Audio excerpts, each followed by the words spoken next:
The humming ceased, the vibrations stopped, the obsidian disk went dark, its surface returning to a flat, dead black devoid of any internal light. The crushing pressure vanished, replaced by the simple, profound cold of the deep earth. The whispers from the well were gone. The silence was total, absolute and empty.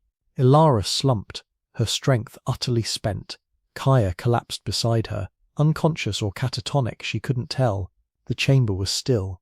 The storm above, its psychic energy spent or redirected, would rage on in the magnetosphere, causing satellite disruptions and brilliant auroras that tourists would marvel at, oblivious to the silent war fought in the bedrock below. Here, in the deepest dark, there was only stillness. The ritual had worked. The lock was sealed, reinforced with stolen memory and galvanized by the storm's own power. The entity had been pushed back, recontained within its ancient cage, its connection to the cleansing signal severed once more. They had done it.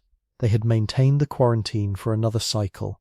But as Elara lay on the stone, the freezing cold seeping into her bones, she felt no triumph. She felt only the void where her memories had been, a series of locked rooms in her mind. She looked at Kaya's still form and knew his loss was the same. They had saved a world that would never know it was in danger, and in doing so they had forfeited their place in it. The cost was absolute. They were guardians now.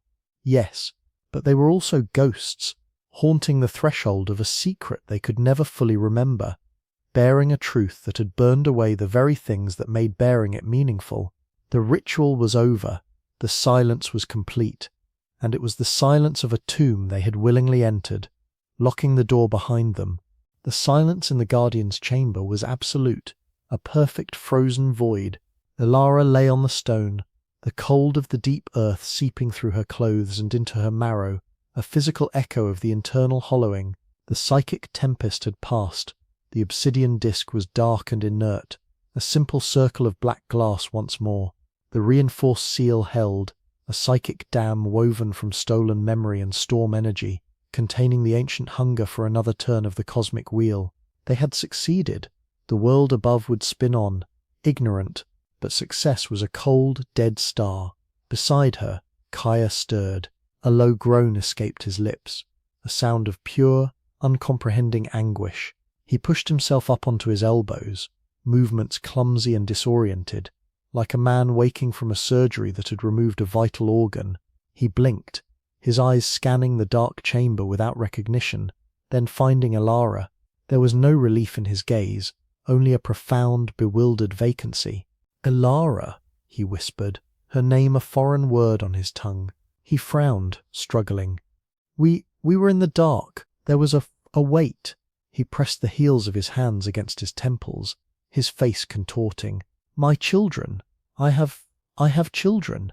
It was not a statement of fact, but a desperate question. The memory was there, a cognitive entry in a ledger, names, ages, but the emotional texture, the warmth, the visceral love that gave those facts meaning, was gone. It was like reading a biography of a stranger. He remembered he loved them, but he could not feel it. The connection had been severed and fed into the lock. A part of his mind had shut down, a vibrant gallery now dark and closed. He tried to picture their faces. The images that came were blurred, generic, like faded photographs left too long in the sun. The specific curve of his daughter's smile, the exact shade of his son's eyes in sunlight, these details had been the currency of the ritual, and they were spent. A wave of nausea passed over him, and he collapsed back against the wall, breathing raggedly. He was a guardian now, bound to the silent stone, but the family he had taken up the duty to protect felt galaxies away, their memory encased in psychic amber. Elara watched him, her own loss a mirror. She pushed herself upright, her body aching with a fatigue that went beyond the physical. She reached for the memory of her grandfather, the driving force of her entire being for years. Elara Vance. The name held. The facts of his life, his disappearance, his journal, they were intact. But the man himself was gone. The memory of his face, once so vivid she could sketch it from memory, had faded to a silhouette, a shadow on a cave wall. The sound of his voice, the particular scent of his pipe tobacco mixed with old paper, The feeling of his hand on her small shoulder as he pointed out constellations, these were erased. The emotional engine of her quest, the love and the unresolved grief, had been the fuel for the ritual's fire. What remained was an archaeological interest, a puzzle she had solved, devoid of the heart that had made solving it a compulsion. She felt no pride in the solution. She felt only a vast, quiet emptiness where a fundamental part of her identity had been. She was still Elara Vance, historian, but the passion that defined her profession was ash. The sky, the open air, the wonder of discovery. These concepts were now intellectual abstractions, associated not with joy, but with a faint ingrained echo of danger and sacrifice. She looked at her hands, pale in the beam of her fallen headlamp, and they seemed like the hands of a stranger. Together, in wordless understanding, they gathered their few remaining things. The ritual materials were spent, the metals duller, the salts a dissipated dust, the ceramic vessel holding only shards of ice. They left them there, artifacts of a ceremony that would never be recorded. They moved like sleepwalkers back through the garrison cavern, past the skeletal sentries whose vigil they had now joined in the most intimate way. The ropes hung in the shaft, their lifeline to a surface that no longer felt like home. The ascent was a mechanical ordeal. The whispers from the well did not return. The shaft was silent, just a hole in the rock. The silence felt permanent now, a confirmation of their success and their loss. They emerged into the circular chamber with the dais, the lamp and bones untouched, and then into the narrow, carved passage. The frantic images on the walls now told a story they understood too well, a story they had become a part of, but one that stirred no fresh fear, only a numb recognition. When they finally broke the surface, stepping out of the stone throat into the open air, dawn was breaking. The sky was a delicate wash of pink and gold over the fairy chimneys of Cappadocia. It was a sight that should have been breathtaking, a reward for a night in the deep dark. Kaya looked up, and his breath caught, but not in wonder.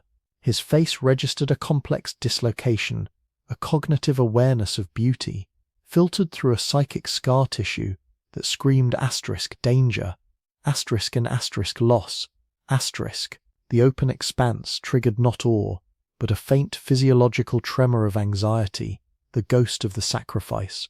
The vibrant colours seemed muted, as if viewed through a layer of grimy glass. Elara did not look up at all. She kept her gaze on the dusty ground, on the path leading back to the village.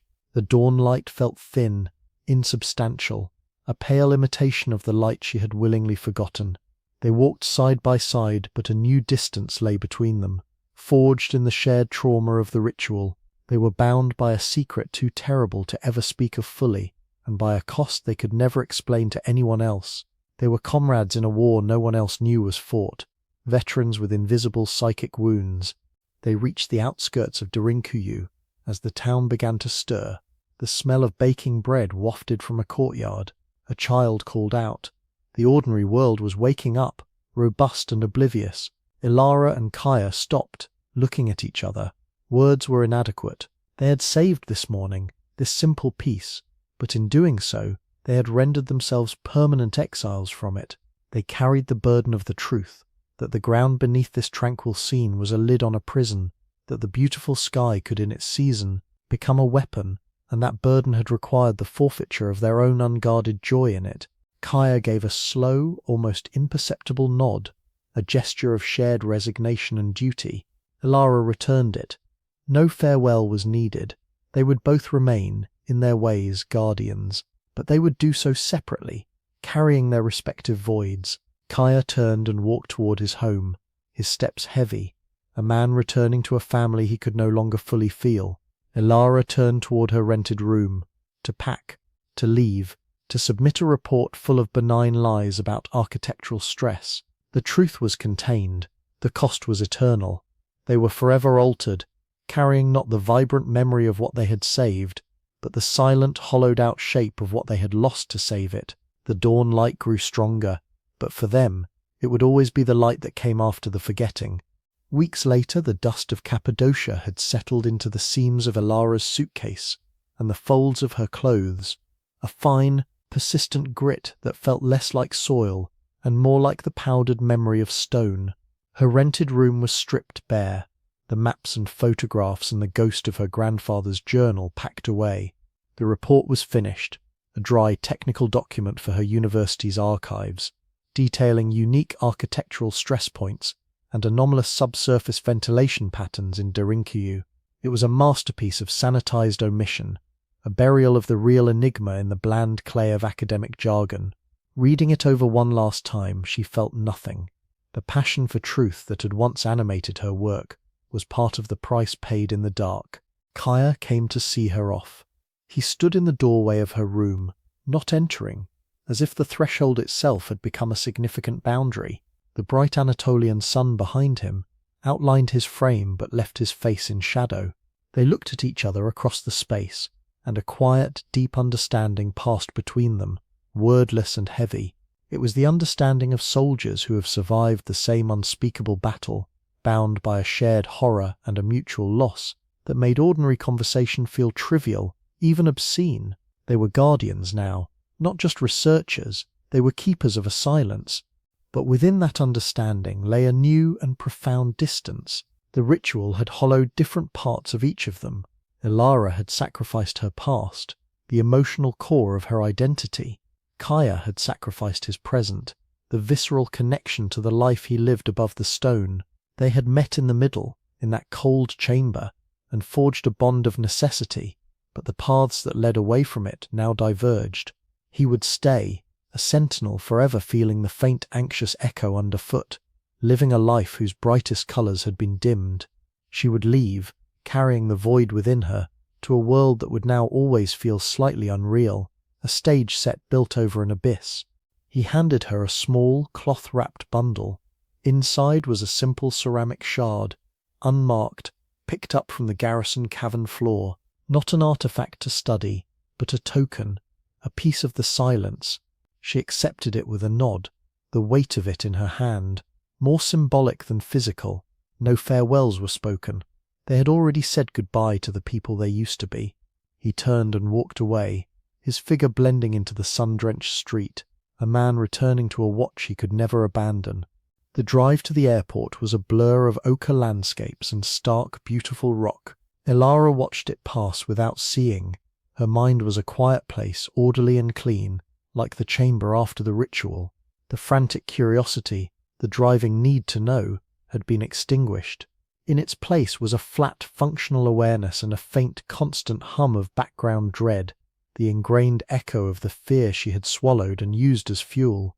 It was not panic, but a permanent adjustment of her internal atmosphere, a psychic barometer forever reading a low pressure. At the airport, the mundane rituals of departure felt surreal. The bustle of travellers, the blare of announcements, the glitter of duty-free shops, all of it seemed like a frantic, elaborate dance performed on a crust over a deep, dark sea. She moved through it automatically, her documents in order, her steps measured. When her flight was called, she joined the queue, a solitary figure in a stream of people, none of whom glanced at the ground beneath the tarmac with anything but indifference. The plane climbed steeply, engines roaring, pressing her back into her seat. Through the window, the strange, beautiful landscape of Cappadocia shrank into a diorama of wrinkles and cones, then was obscured by a layer of cloud. They broke through into the brilliant sunlit realm above the weather. The sky was a boundless, flawless blue, the sun a fierce white coin. Below, the cloud tops stretched to the horizon in a rolling, pristine plain of white. A sight that once would have filled her with wonder, a moment of aerial majesty, now triggered a different response entirely. Elara looked at the clouds, and she felt not awe, but a faint, cold tightening in her chest. The vast openness, the sheer exposure, felt threatening. The clouds no longer seemed like soft, beautiful formations. They looked like a lid, a brilliant white lid sealing in the atmosphere, pressing down on the planet below, and the planet itself, the ground, no longer felt like shelter, like home, like the stable stage of life. It felt like a barrier, a crust over a prison. The sky was the lopped ceiling of the cage, and the earth was the lid on the oubliette. Up here, above it all, she was outside the quarantine, floating in the very medium that had once been the weapon. A flight attendant offered a drink. Elara shook her head, turning back to the window. The plane hummed around her, a capsule of pressurized normalcy. She closed her eyes, but the vision persisted, not of tendrilled light, but of perspective. She saw the world as the ancestors must have ultimately come to see it, not as a home but as a layered defense system, a fragile biosphere insulating a fragile mind from a hostile cosmos and from what that cosmos could attract. Her own mind, scarred and simplified, was now permanently attuned to that terrifying frequency.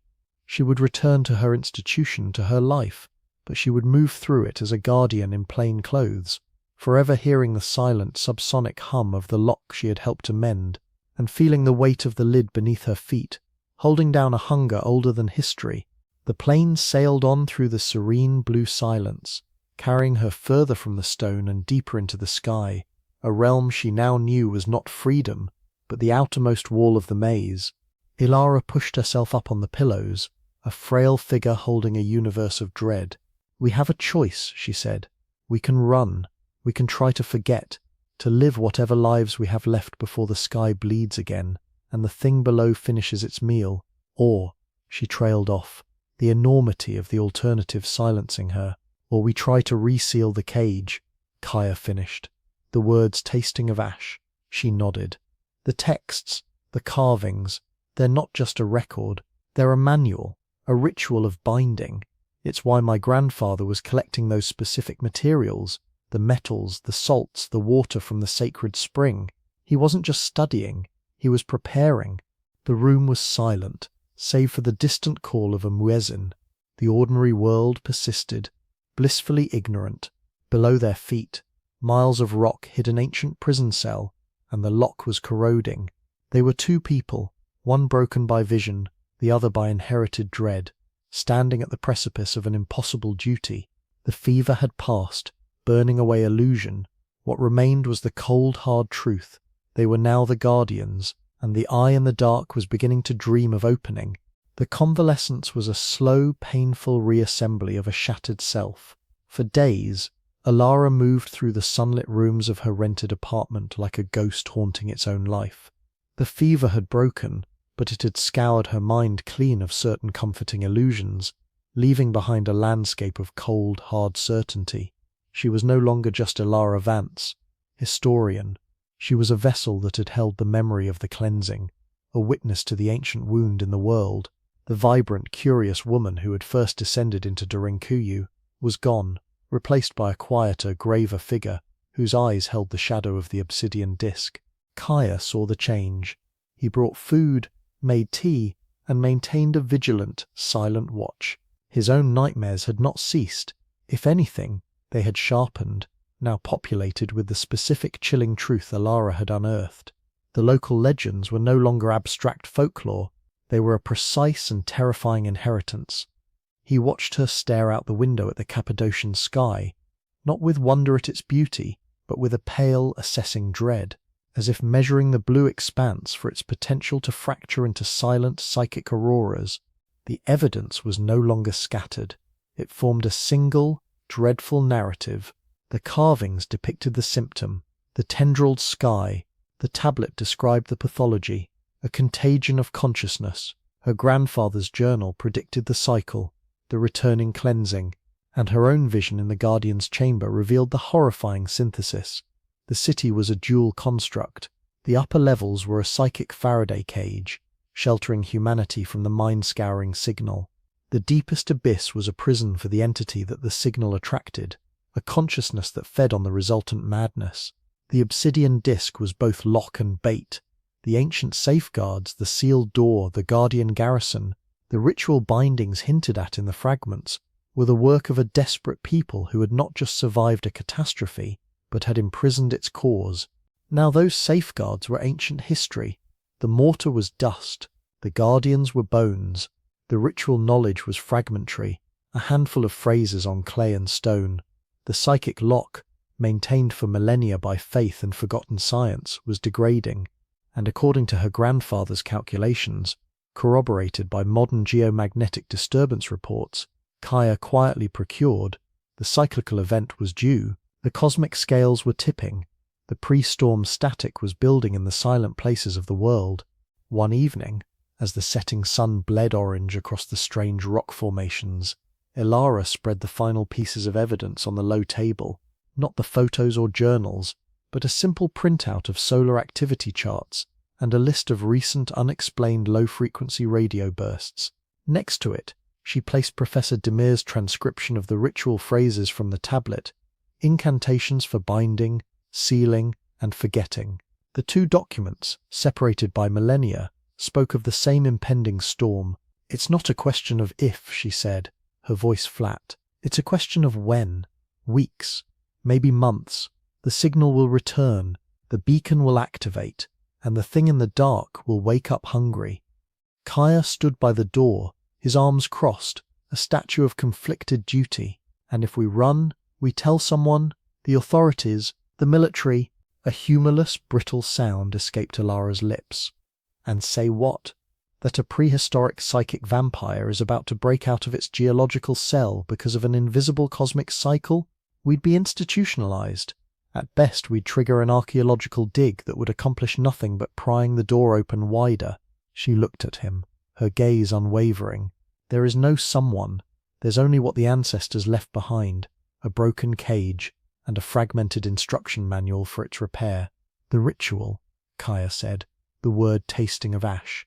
"A resealing, a reinforcement of the psychic lock. The texts mentioned specific materials, purified metals to conduct intention, certain salts to ground chaotic energy, water from a sacred spring that has never seen the full moon. My grandfather was collecting them. He believed it could be done." "He also disappeared," Kaya countered, his voice tight. "The ritual, if it exists, requires more than materials. The tablet speaks of a willing shedding, a forgetting. It requires the participants to pour memories into the seal, memories of the sky, of light, of open air, to use their own consciousness as part of the barrier. It could burn our minds out, leave us as hollow as the husks in the carvings." Elara nodded slowly. "I know. I've already tasted what that feels like. This would be a voluntary dose, a controlled burn." She looked down at her hands, which no longer trembled. "Or we flee. We get on planes, go back to our lives, and try to forget what we know. We let the cycle complete itself. Maybe the cage holds for another few centuries. Maybe it doesn't. If it fails, the signal hits a modern, connected world utterly unprepared. The madness wouldn't be contained to a single valley. It would spread, a psychic pandemic, in an age of global consciousness. The feeding would be unprecedented." The choice hung in the room, immense and suffocating. It was a decision between two forms of sacrifice: the personal, immediate gamble of their sanity and lives in a desperate, archaic ceremony, or the collective, deferred gamble of countless unknowing souls. To flee was to live with the ghost of a cataclysm they had foreseen but refused to forestall. To stay and attempt the ritual was to walk willingly into the heart of the madness that had already scarred them. With only fragments of a dead faith as a guide, Kaya turned to the window, looking at the twilight sky his ancestors had learned to fear. He was a practical man, a guide, a caretaker. His whole life had been about preserving the past, not confronting a live nightmare from it. But the past was no longer past. The duty he had inherited was not to give tours but to stand guard, and the post was abandoned. "If we try," he said finally, not turning around, "and we fail, we might not just die. We might become a key. We might open the door wider." "If we don't try," Elara replied softly, "we are already a key, the key of indifference."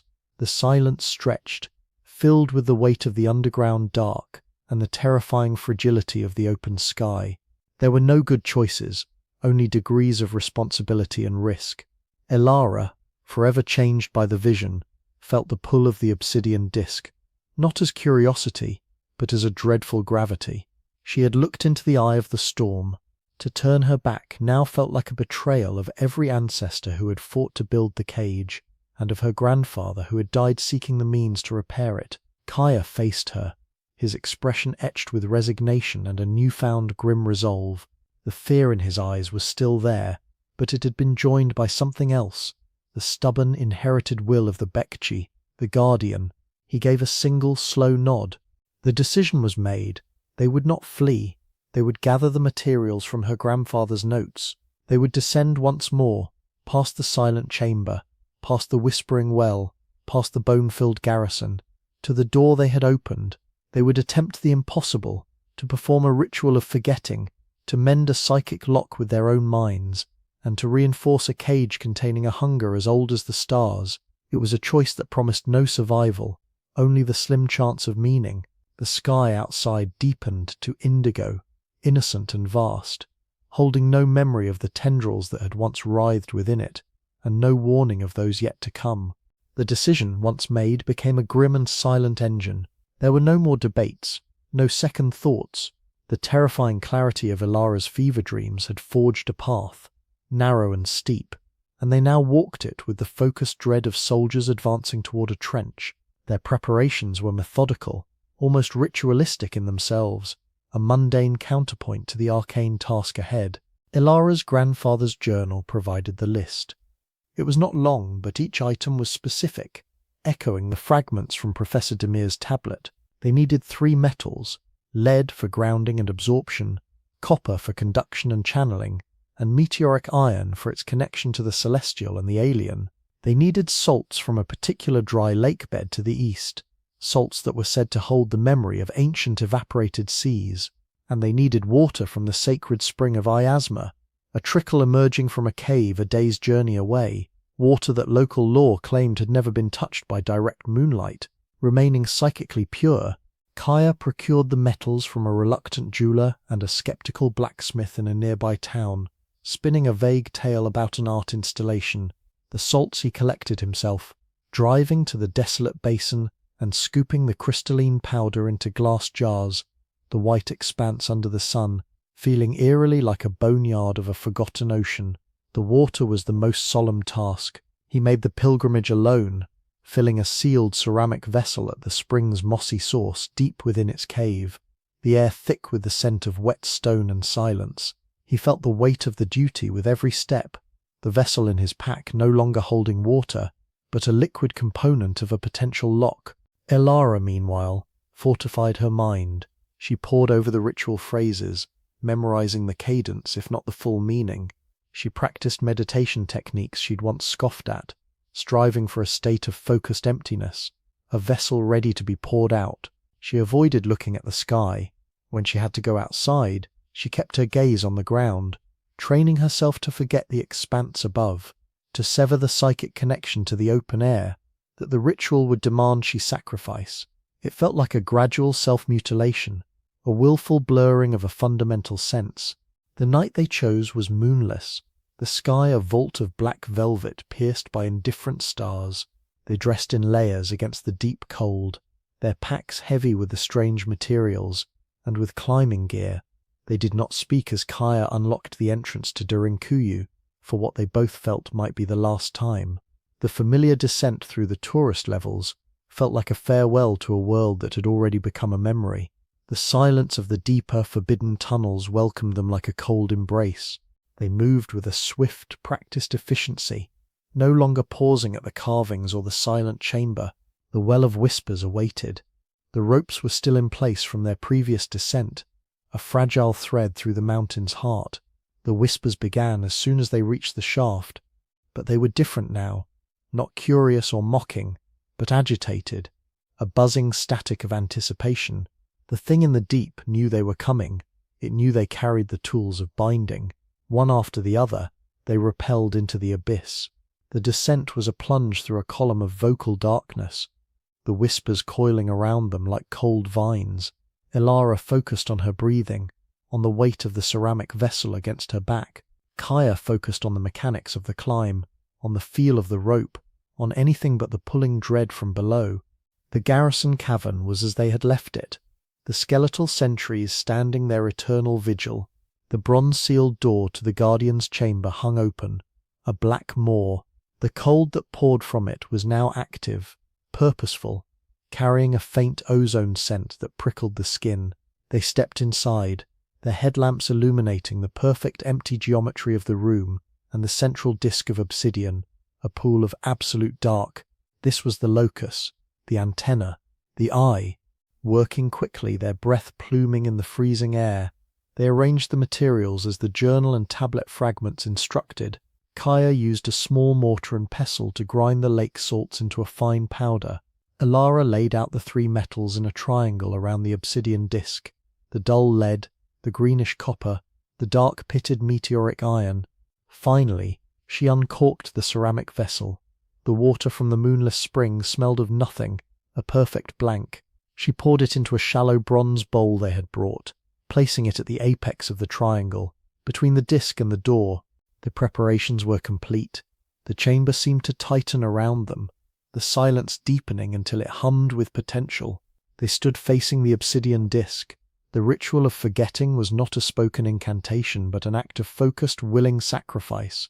To reinforce the psychic lock, they had to feed it with the very memories the entity sought, memories of the uncontaminated sky, of freedom, of light. They had to look into the disk, recall the open air, and then willingly sever that memory, pouring its essence into the seal. It was a psychic self-surgery, a voluntary scarring of the soul to create a barrier. Elara looked at Kaya. His face was pale, set in lines of absolute terror, but his eyes met hers with a steady resolve. They had come this far. There was no turning back. She nodded. Together, they knelt before the obsidian disk, their knees touching the icy floor. They took a final deep breath of the sterile, charged air. Then, as one, they leaned forward and gazed into the liquid black mirror. The disk did not show them the writhing auroras this time. It showed them what they had brought to forget. Elara saw the vast open sky above the Scottish Highlands from a childhood hike with her grandfather, the clouds racing, the sense of boundless possibility. She saw the specific blue of a Mediterranean noon, the sun warm on her face. She saw the intricate, beautiful pattern of stars on a clear desert night, a map of wonder. These were not just images, they were feelings, core memories of light and liberty. The ritual demanded she take these treasures, hold them in her mind's eye, and then let them go.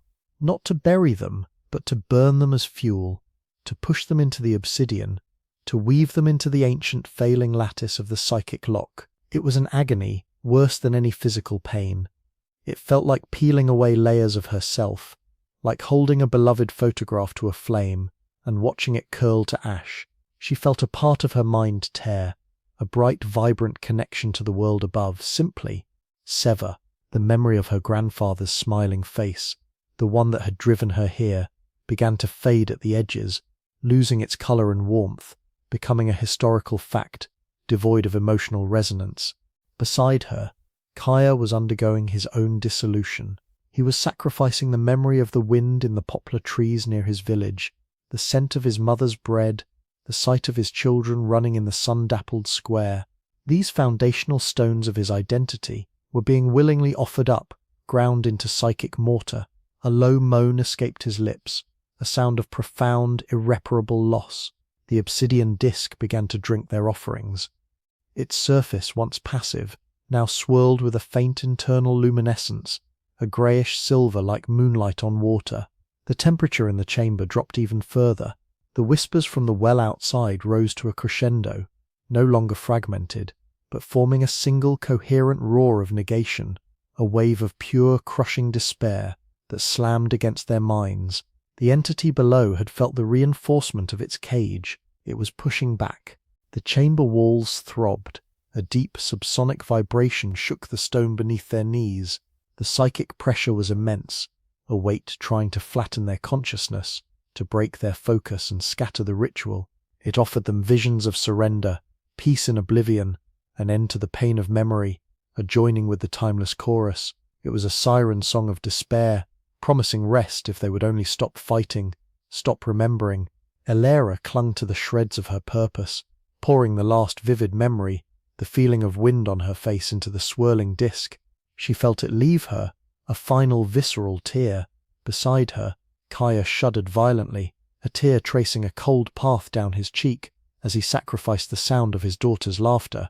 The bronze bowl of spring water began to vibrate, its surface crystallizing with a delicate frost-like pattern of salt from the charged air. The disk's silver glow intensified, then stabilized, hardening into a muted, pearlescent sheen across its surface. The roaring despair from below reached a fever pitch, and then was abruptly muffled as if sealed behind a thick psychic door. The subsonic vibration ceased. The crushing pressure lifted, leaving behind a hollow, ringing silence. The ritual was complete. The lock was reinforced. The feeding of their memories had patched the ancient barrier. For now, Elara slumped forward, catching herself on her hands. She was empty. A part of her mind was simply gone. A room now dark and locked. She looked at Kaya. He was on his side, breathing in shallow, ragged gasps, his eyes open but unseeing, swimming with confusion. The memory of his family was there, but hazy, distant, like a story heard long ago about someone else. They had paid the price. The cage was holding, but as they lay in the freezing silence of the chamber, the obsidian disc now glowing with a soft captive light, they knew the cost was permanent.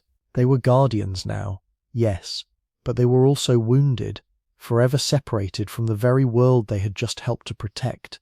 The sky above was no longer a source of wonder, but a forgotten enemy, and the weight of the truth they carried was now a cold, silent stone where their most precious memories used to be. The silence in the Guardian's chamber was no longer passive. It was a held breath, a tensile stillness vibrating with the echo of their sacrifice. Elara and Kaya lay on the freezing stone, hollowed out, the psychic amputation of their memories, a raw internal void. The obsidian disc, now gleaming with a soft captive luminescence like moonlight trapped under ice, hummed with a new stable frequency. The ritual of forgetting was complete. They had poured the essence of open skies and sunlit moments into the ancient seal, using their own consciousness as mortar to patch the degraded psychic lock. The entity's roar of negation had been muffled, pushed back behind a reinforced barrier of stolen memory. But the battle was not over. The ritual was only half the work. It had prepared the lock. Now the key was turning in the cosmos above. As they struggled to their feet, limbs leaden and mind scarred, the first tremor passed through the mountain. It was not a seismic shift, but a subtle harmonic vibration. A tuning fork struck somewhere in the ionosphere. The air in the chamber, already cold, grew electric, raising the fine hairs on their arms. A faint, almost inaudible whine permeated the stone, setting their teeth on edge. Elara knew the signs from her grandfather's notes and her own vision. The geomagnetic storm, the modern weak echo of the cleansing, had begun its silent ballet in the heavens far above. This was the moment. The ritual had created a receptive, strengthened seal. The approaching storm was the power source, the cyclical surge that would test it. They had to channel that energy through the seal, to set the reinforced lock permanently, before the building psychic pressure found a new crack. With a monumental effort of will, Elara focused on the obsidian disc. Kaya, his face a mask of numb determination, joined her. They did not speak. Language was too crude for what was needed. They simply opened their remaining wounded awareness, directing it toward the disc, becoming living conductors. The chamber responded. The hum deepened, resonating in their bones. The faint light in the obsidian began to swirl, slow and viscous at first, then faster, like mercury stirred by an invisible storm. The disc activated fully. Its surface ceased to be a mirror or a window. It became a lens focused on the invisible conflict above. A vision bloomed within it, not of the past, but of the present psychic landscape. They saw, not with their eyes, but with a shared inward sight. The Earth's magnetosphere, normally an invisible shield, it now churned with violent, silent perturbations. Rivers of charged particles, solar wind whipped to a frenzy, slammed into the planetary field. Where they interacted, they didn't create pretty auroras. They generated cascading ripples of distorted psychic potential, a swirling, colorless storm of mind-affecting energy. This was the cleansing's faint shadow, the same fundamental disturbance that millennia ago had arrived with world-ending strength. The swirling storm in the disk image began to pulse, its epicenter shifting, drawn like a compass needle. It was orienting toward their location, toward the mountain, toward the obsidian antenna. The beacon was signaling, and the ancient hunger below had felt the call. Even through the reinforced seal, they sensed the imprisoned entity stir. It was a vast cold pressure, a mindless appetite turning in its sleep. pushing against its bonds with waves of pure existential despair. This despair was its weapon, its tongue. It licked against the new psychic lock, seeking a weakness, a forgotten corner, a memory they had inadequately sacrificed. The chamber thrummed, the sound now a physical pressure in their ears. The metallic triangle around the disc, the lead, copper, and meteoric iron began to vibrate, emitting faint, discordant tones. The bowl of moonless water iced over completely, then cracked with a sound like a breaking bone. The ground trembled. Elara and Kaya locked their wills together, a fragile dam against the tide. They focused not on defense, but on guidance. They took the building's psychic energy from the storm above, the chaotic, disruptive signal, and using the ritual framework as a filter, tried to funnel it into the seal. They were not fighting the entity directly. They were using the storm's own power to solder the lock shut. It was a desperate gamble, using the disease as its own cure. The entity pushed harder. Waves of crushing despair broke against their minds. It offered them visions of the futility of their struggle, of the inevitable decay of all things, of the comforting silence of surrender. It showed them their own sacrificed memories, the lost sky, the faded faces, and twisted them into artifacts of meaningless pain. Kaya cried out, a raw sound of anguish, as the ghost of his daughter's laughter turned into a mocking echo in the void. Elara felt the last structural memory of her grandfather, not his face, but the concept of his quest, threatened to dissolve into ash. They held on. They poured every shred of their remaining intention, every ounce of their scarred will, into the swirling disk.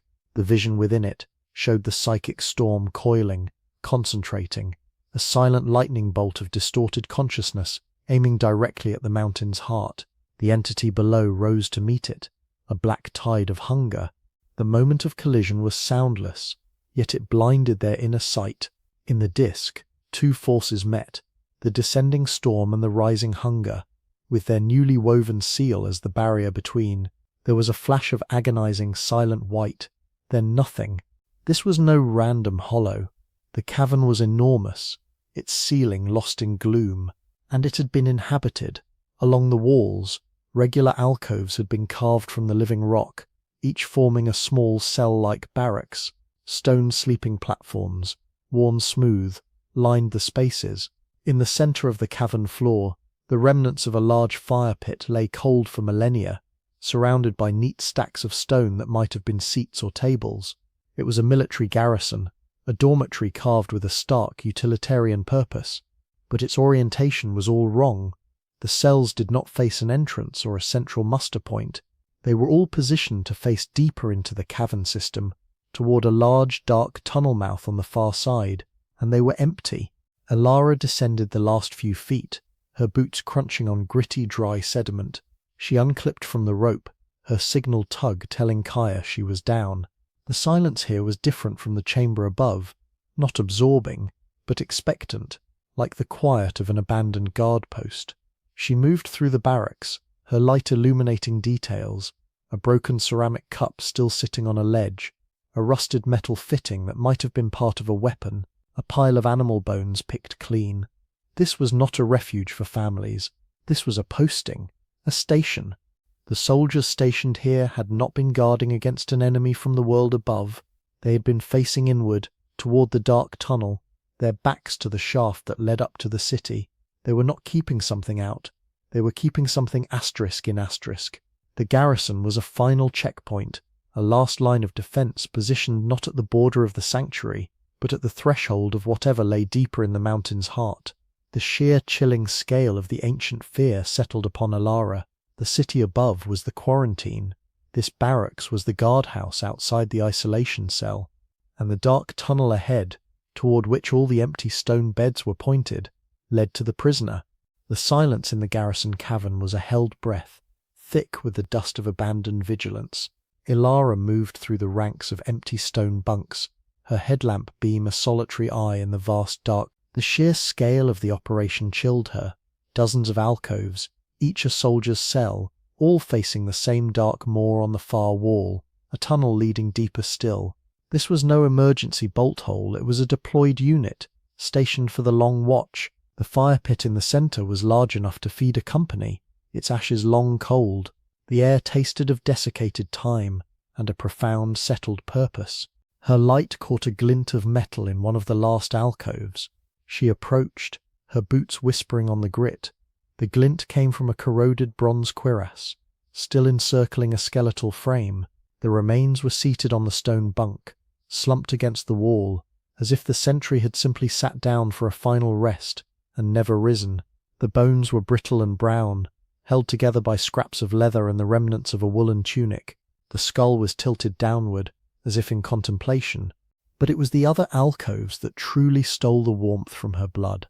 In 3 others she found similar remains, not slumped but positioned. They were kneeling or standing propped against the wall, their bony hands still clutching the hilts of rust-eaten short swords or the shafts of spears whose wooden halves had long since crumbled to dust. They were not casualties of combat or collapse. They had been placed or had placed themselves in postures of deliberate, eternal vigilance. Their empty sockets all faced the same direction, toward a specific section of the cavern wall beside the dark tunnel mouth. There, illuminated by her trembling light, was a door. It was not part of the natural cavern. It was a construction of massive fitted stone blocks, smaller and neater than the crude wall they had breached higher up, but radiating the same finality. Set into its center was a broad panel of dark, greenish bronze, sealed shut with a thick, hardened substance that looked like pitch mixed with crushed stone. The bronze was etched, not with spirals or eyes, but with a single line of text in the same angular script as Professor Demir's tablet. Elara approached, the cold intensifying with each step, seeping through her jacket and into her marrow. The air grew so still it felt solid. She stood before the sealed door, her light playing over the etched symbols. She could not read them, but their formality was a decree. This was the focal point of the garrison's watch. This was what they had died guarding. Her gaze returned to the seated sentry in the alcove. Something was cradled in his lap, not a weapon. She knelt beside the remains, her breath pluming in the freezing air. Resting on the brittle bones of his thighs was a flat rectangle of slate. On it, scratched with a sharp tool, was another inscription. This one was simpler, more hurried. The script was a later form, but she could decipher the root words: truth, seal, hope, live, eye, open. The full translation formed in her mind with dreadful clarity. We seal the truth so that hope may live. The eye cannot be allowed to open. A final testament, a last command from a commander to himself, or to those who might find him. The truth was behind that bronze-sealed door. The truth was so dangerous that its mere existence threatened hope itself, and the eye, the same symbol her grandfather had noted, the central dot of the spiral, was not just a symbol, it was a thing, an entity, an aperture, and it was to remain closed. The cold was now a physical ache. Elara stood, her joints stiff, and looked from the slate back to the imposing door. The kneeling and standing sentries around her seemed to lean into their vigil, their silent warning pressing against her. They had not died fighting an invader. They had died ensuring no one, including perhaps themselves, ever opened that door. They were guardians of a silence more absolute than the one in the chamber above. This was the silence of interment, of a truth buried alive. Her grandfather had sought this. He had called it the anchor point. He had believed understanding it was key to surviving the cycle's return. But the Guardian's final message screamed the opposite. Understanding was the threat. Knowledge was the contagion. Yet the pull was irresistible. The door was a question made of stone and bronze. Behind it lay the reason for the city, the source of the whispers, the nature of the eye. To turn away now would be to let the Guardian's sacrifice define her, to accept that some mysteries must forever remain entombed. But her grandfather had not accepted that. He had opened doors, followed whispers, and he had vanished. Was his fate a warning to cease, or a challenge to finish what he started? The cavern seemed to watch her, the empty sockets of the sentries holding a judgment passed centuries ago. The cold deepened, creeping up from the stone floor, carried on a new, faint draught that whispered from the edges of the bronze seal. It carried a scent not of dust, but of ozone and deep, static emptiness. The decision hung in the frozen air, balanced on the point of a bone needle. She could honor the guardians and retreat, climbing back to Kaya and the world of light, carrying only the warning, or she could betray their ancient trust, break the final seal, and look upon the truth they had died to contain. Her hand drifted to the crowbar strapped to her pack. The metal was colder than ice. The crowbar's bite into the ancient seal was a scream in the cathedral silence. A shower of petrified pitch and stone dust pattered onto the floor like black hail. Elara worked with a frantic, single-minded intensity, her breath ragged plumes in the freezing air, the warnings of the guardian skeletons a silent chorus at her back. The bronze plate, once the seal's heart, groaned in protest as its edges pulled away from the stone frame. With a final grating shriek, it yielded, swinging inward a few inches on unseen hinges. A puff of air escaped, utterly sterile, devoid of scent, and so cold it burned her lungs. She shoved the door wider, the beam of her headlamp stabbing into the space beyond. The chamber was small, no larger than a walk-in closet, and perfectly empty. The walls, floor and ceiling were fashioned from the same seamless dark stone, creating a void of such absolute geometric precision it felt less like a room and more like a negative space carved from reality. In the very center of the floor, inlaid with flawless craftsmanship, was a single disc of polished obsidian, about 3 feet in diameter. Its surface was a pool of liquid black, so deep it seemed to drink the light rather than reflect it. No artifacts, no inscriptions, no remains, just this perfect dark mirror set into the floor.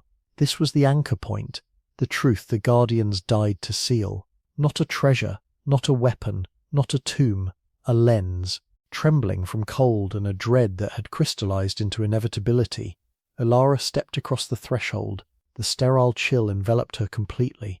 She approached the obsidian disc, her boots silent on the smooth stone.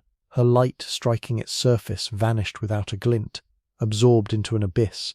She knelt at its edge, drawn by a compulsion she could no longer resist.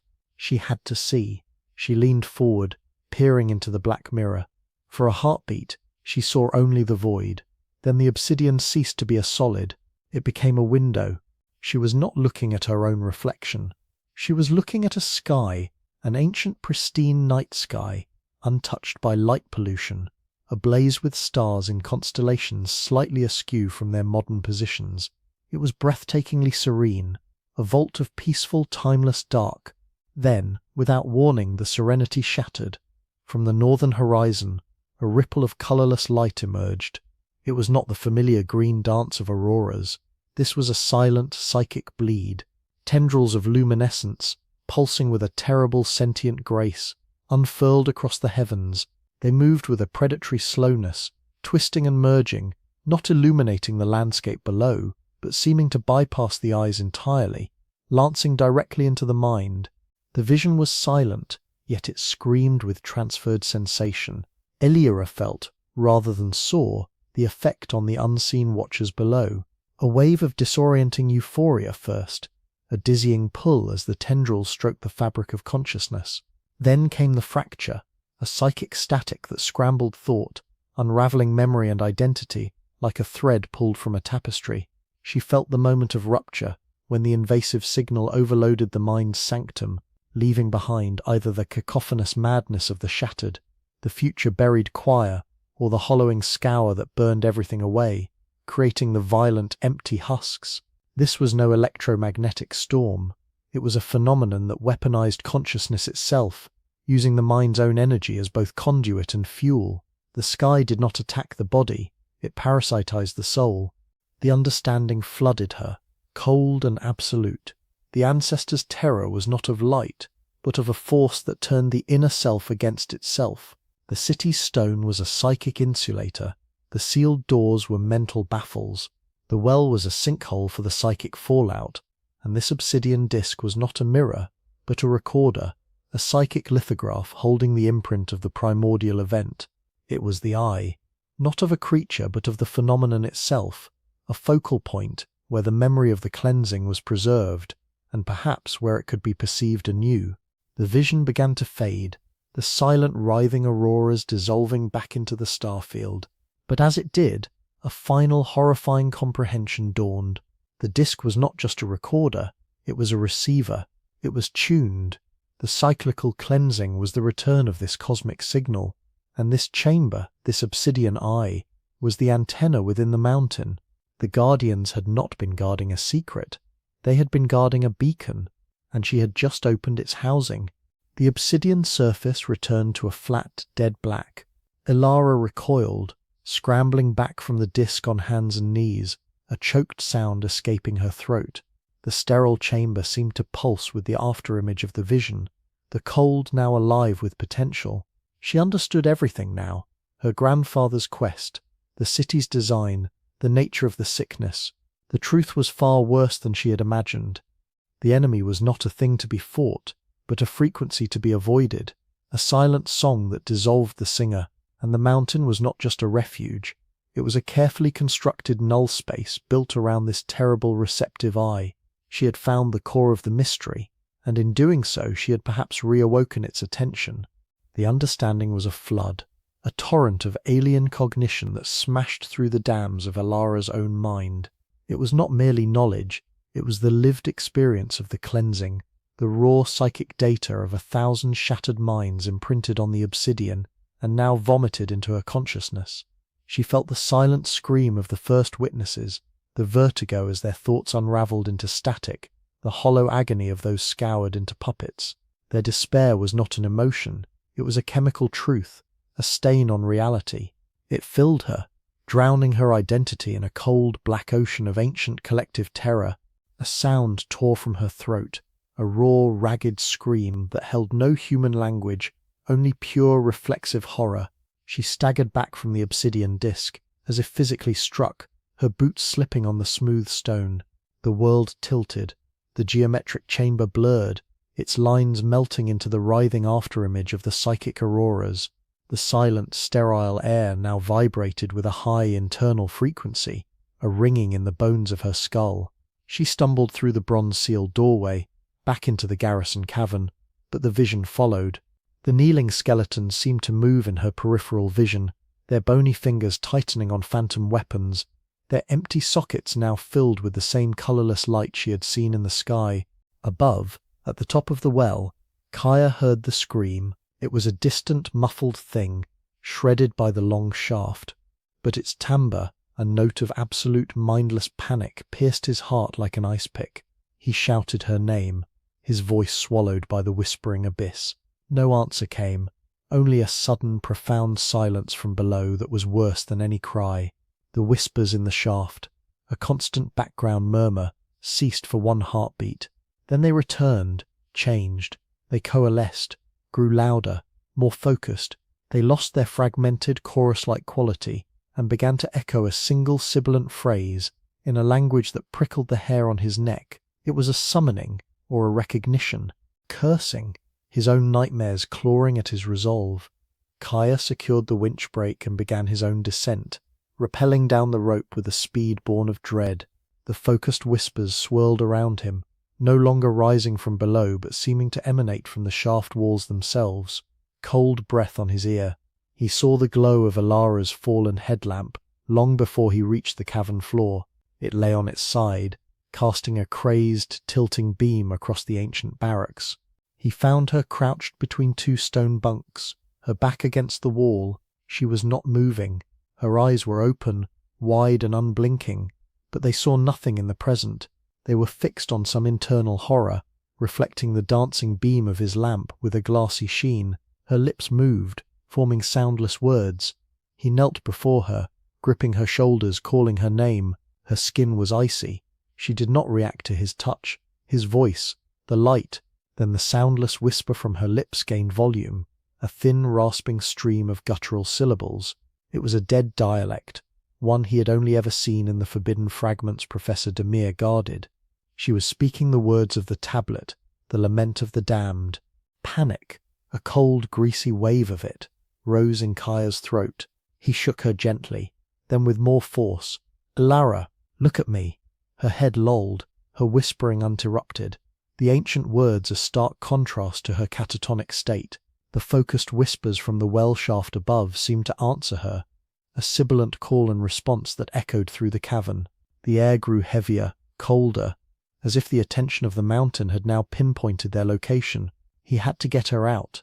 Now, slinging her limp arm over his shoulder, he hauled her to her feet. She was a dead weight, her legs buckling, her whispered litany continuing unabated against his neck. He half dragged, half carried her across the cavern floor, the skeletal sentries seeming to watch their frantic retreat with grim satisfaction. The rope hung in the center of the space, a lifeline to a world that now felt impossibly distant. Getting her into the harness was a struggle of nightmarish proportions. She offered no resistance, no assistance. Her body was a sack of cold meat. He secured the straps with trembling fingers, his own breath coming in sharp, white puffs. The whispers from the shaft were a palpable pressure now, a psychic wind that seemed to push against him, urging him to stay, to listen, to understand. He attached her to the rope and signaled the winch mechanism with a frantic series of tugs. It engaged with a whir, lifting her off the ground. She dangled, a broken puppet, still whispering into the dark. Kaya clipped himself onto the secondary line and began to climb, ascending hand over hand beside her rising form. The ascent was a trial in pure terror. The focused whispers followed them up the shaft, no longer a diffuse chorus but a targeted assault. They seemed to shape words in his own language now, murmuring his name, promising answers, offering visions of his family, his home, all in that same cold, whispering tone. He kept his eyes fixed on Elara's swaying body above him, a beacon of failure. He had anchored her descent into madness. The winch pulled them upward through a column of vocal darkness, the circle of light from the silent chamber above a tiny shrinking coin of salvation. Every foot gained was a fight against the sucking pull of the whispers and the crushing weight of his own rising certainty that some doors, once opened, could never truly be closed again. For 3 days, Elara burned. The fever was a wildfire in her veins, a dry, consuming heat that had nothing to do with infection. It was the psychic backlash, the mind's immune system raging against the alien cognition forced upon it. She lay in the narrow bed of her rented room, thrashing in sweat-drenched sheets, her eyes seeing nothing of the whitewashed walls or the concerned face of the local doctor Kaya had summoned. The doctor, a pragmatic man named Everin, found no physical cause. Her vitals were a chaotic storm, racing heart, soaring temperature, but her lungs were clear. Her blood showed no sign of pathogen. He called it a severe nervous fever, prescribed rest and fluids, and left with a deeply troubled glance at Kaya. The illness was in a realm his medicine could not touch. Kaya never left her side.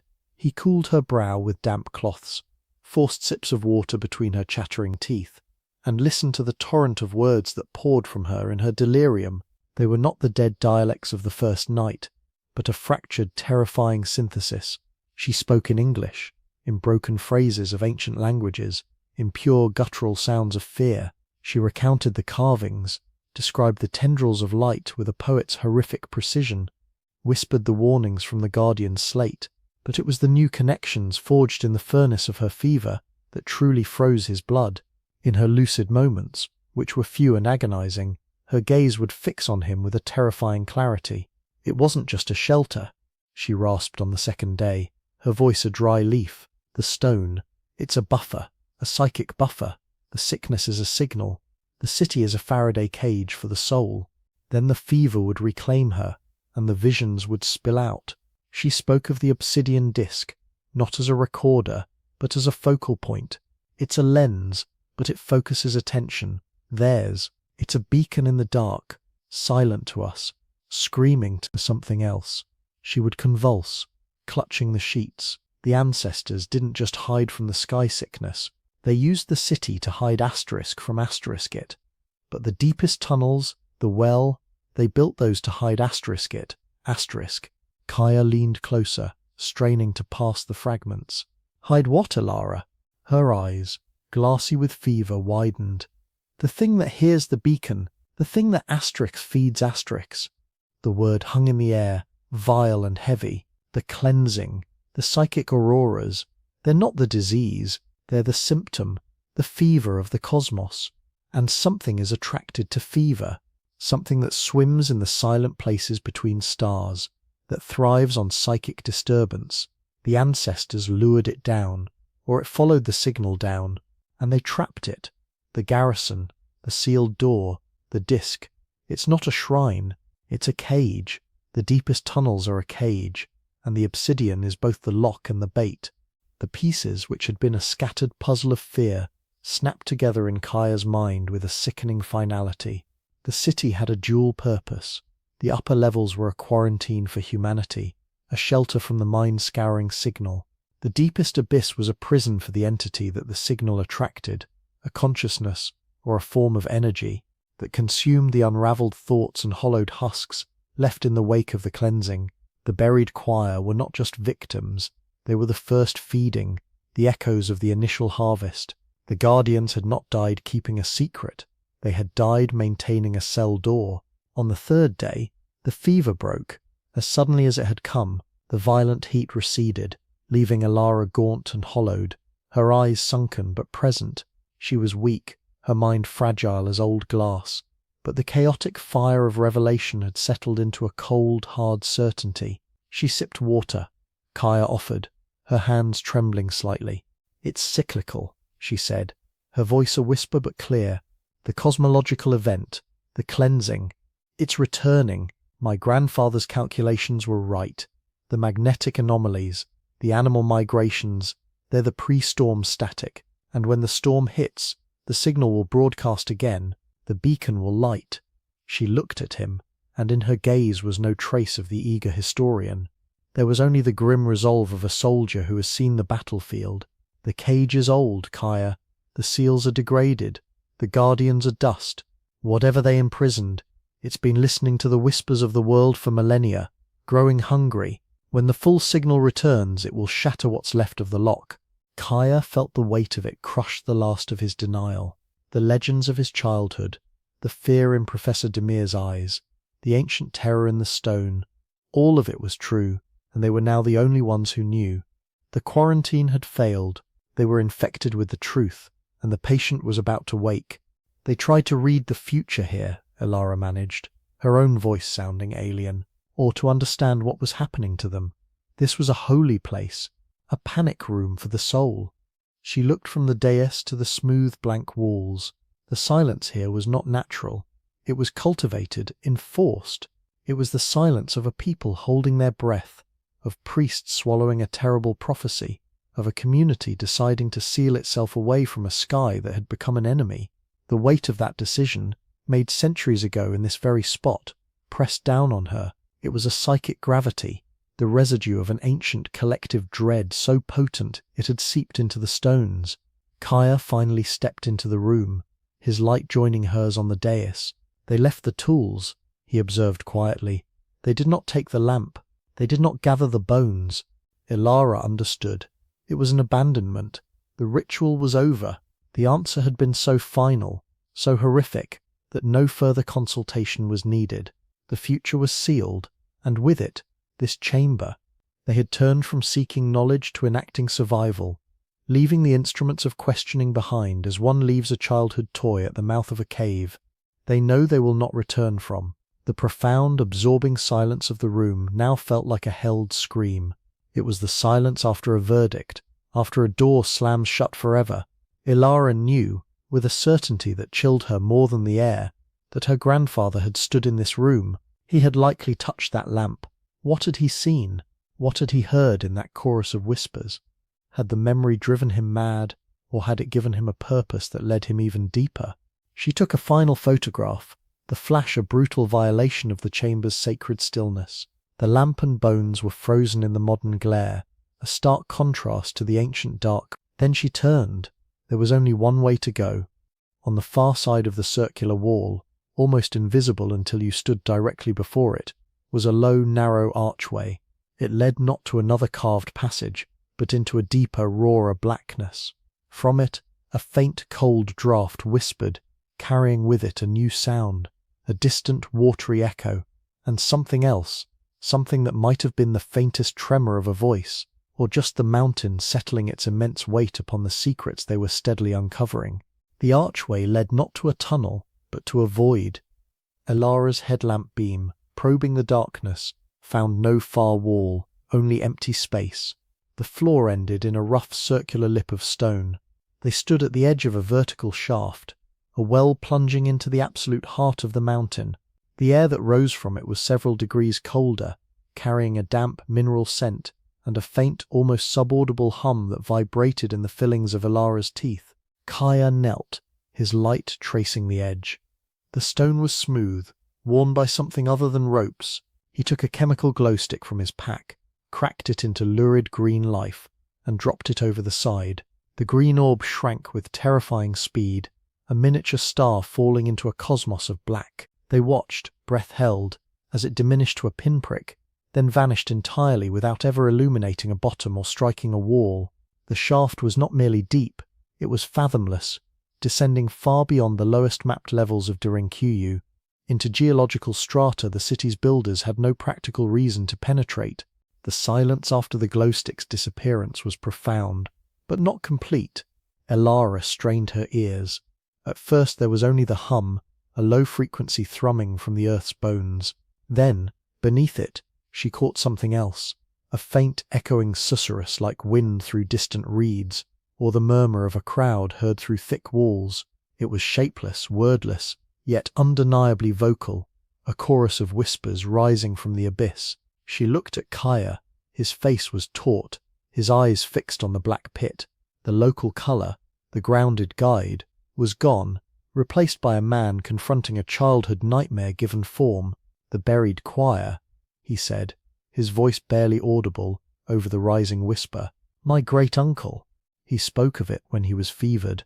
He said the deepest stones hold not water but voices, souls that looked too long at the sick sky and were trapped below when the doors were sealed. They do not sing, they warn." Elara's skin prickled. Warn of what? The sky sickness. Kaya tore his gaze from the well to look at her. "The legends say it is a madness that falls from the air, a light that poisons the mind. Those afflicted either died screaming, their thoughts unravelled, or they changed, became violent, hollow things that had to be driven out or sealed away. The city was not just a refuge from invaders, it was a quarantine.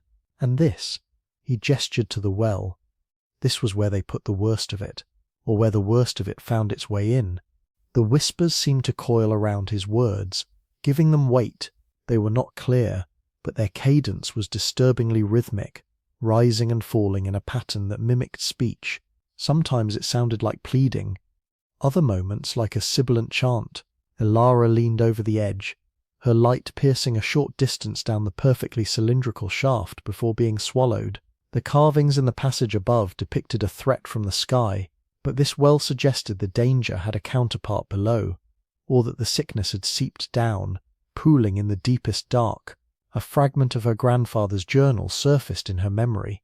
"Silence here is a lie. It is a lid. Beneath it the mountain dreams, and its dreams are whispers." He had heard this too. This was where his obsession had led him. Had he climbed down? The thought was both terrifying and irresistible. Kaya stood up abruptly, stepping back from the edge. "We should go back. This is not a place for the living. The stories are clear. The choir does not welcome listeners. It pulls." But Elara could not move. The well was a siren call. The academic in her screamed that this was an unprecedented discovery, a potential geological acoustic phenomenon perhaps, or evidence of subterranean vents creating auditory illusions. The granddaughter of Elara Vance knew better. This was the source, the watchfulness she had felt since arrival, the dread in the carvings, the abandoned ritual in the silent chamber. All of it flowed from this shaft like cold air. The mountain was not just a hiding place, it was a prison, and this was the central oubliette. The whispers surged slightly, as if in response to her thoughts. For a fleeting second, they coalesced into something almost intelligible, a single, drawn-out word in no language she knew, yet its meaning echoed in her gut. Asterisk. Down. Asterisk. She shuddered, finally breaking the well's hold and stepping back to stand beside Kaya.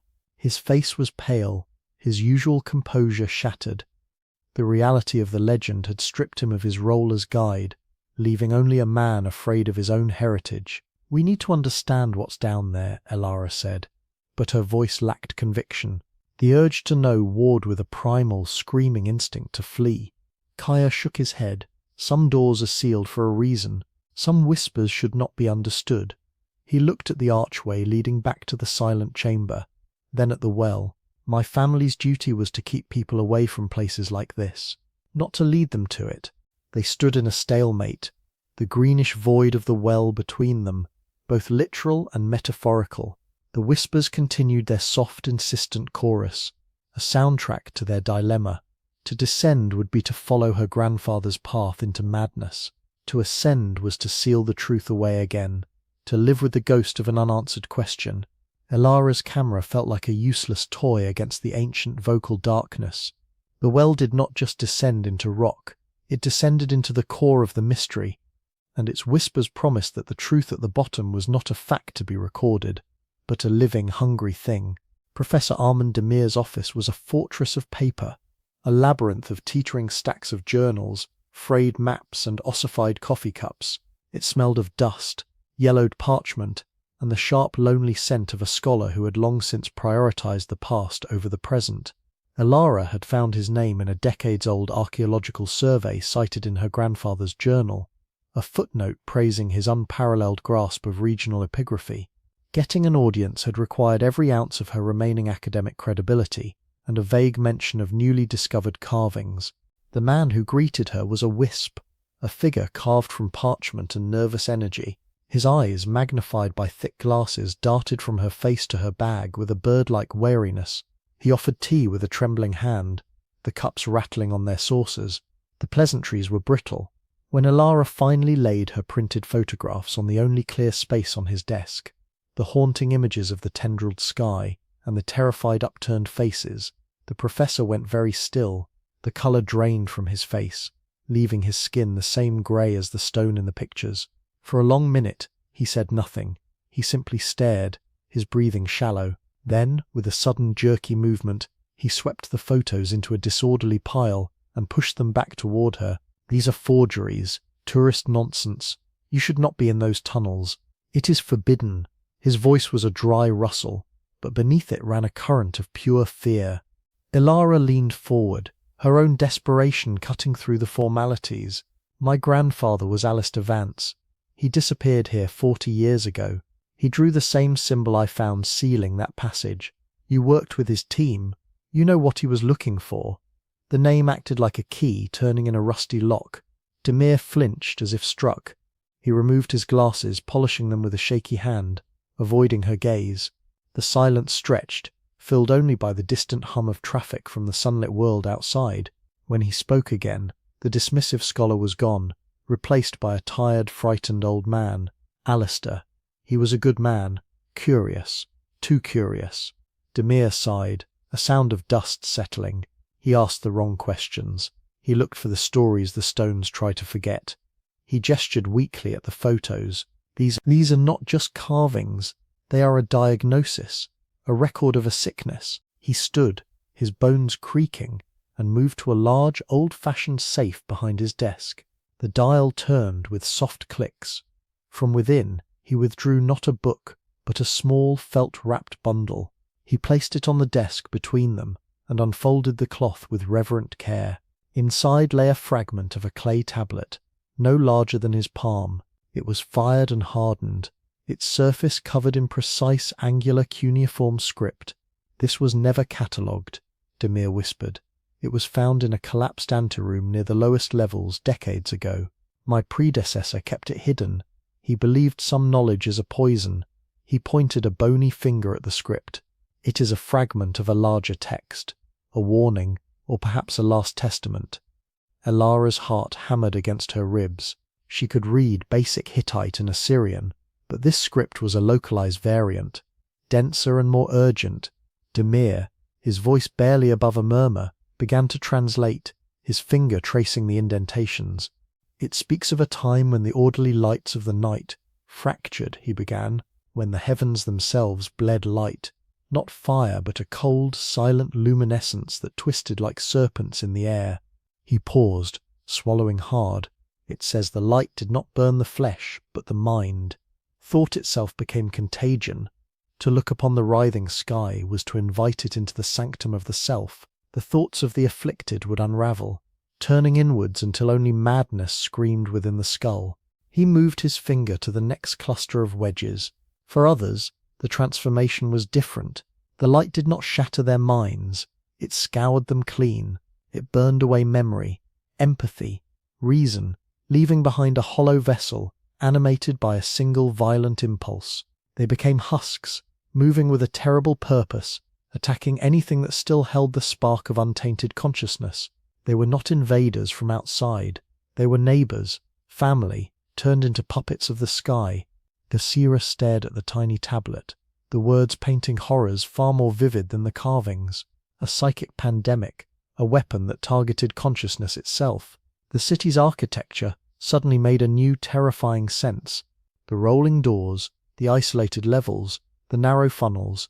It wasn't just defense, it was containment. They were sealing themselves in to keep the infected out, she breathed. Demir nodded grimly. And to keep themselves from looking up, the text calls the city a refuge of forgetting, but also a quarantine of the last sane. The deepest tunnels were not the safest place. They were the isolation ward. He looked at her, his eyes wide with a fear kept fresh by decades of guardianship. Your grandfather believed the event was cyclical. He believed the cleansing, as the text calls it, was not a one-time cataclysm but a season of the cosmos. And he believed the signs of its return were beginning to manifest, in magnetic anomalies, in animal behavior, in dreams. He rewrapped the tablet, as if shielding the world from it.